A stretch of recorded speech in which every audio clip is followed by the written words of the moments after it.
اب ہم آتے ہیں متعلقہ حاصلات تعلم کے حوالوں کے ساتھ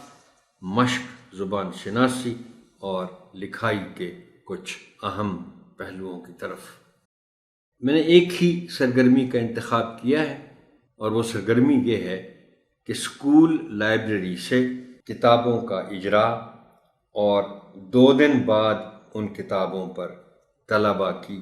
آپس میں بات چیت۔ صفحہ نمبر 76 پر دی گئی ہے، اور حاصل تعلم اس کا ہے کہ طلباء لائبریری سے اپنی اپنی پسند کی کتاب منتخب کر کے اجراء کروا سکیں۔ لائبریری کے ضمن میں محترم ٹیچر، اس سرگرمی کے حوالے سے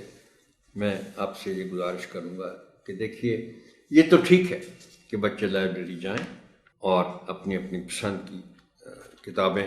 جاری کروائیں، ایشو کروائیں، لیکن میں ایک بات اور آپ سے کہنا چاہتا ہوں، اور وہ یہ ہے کہ بچے کوئی کتاب جاری نہ بھی کروائیں تو یہ یاد رکھیے گا اور بچوں کو بھی بتائیے گا، لائبریری میں جانا اور صرف کتابوں کو دیکھنا، یعنی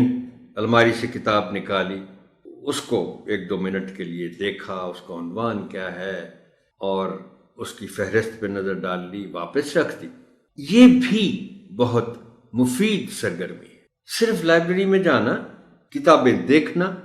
چاہے ان کا اجراء کروایا جائے یا نہ کروایا جائے، اور یہ پھر سرگرمی تو بہرحال ایک مفید سرگرمی ہے کہ کتابیں جاری کروائیں لائبریری سے بچے، اور پھر دو دن ان کو دیے جائیں کہ وہ ان کتابوں کا جائزہ لے لیں، کچھ پڑھ بھی لیں، اور پھر طلباء آپس میں ان کتابوں پر بات چیت کریں۔ آپ بھی اس بات چیت میں ان کی مدد کر سکتے ہیں۔ یہ سیشن یہاں تک ہی محترم ٹیچر، آپ کی سماعت کا شکریہ۔ اللہ حافظ و ناصر۔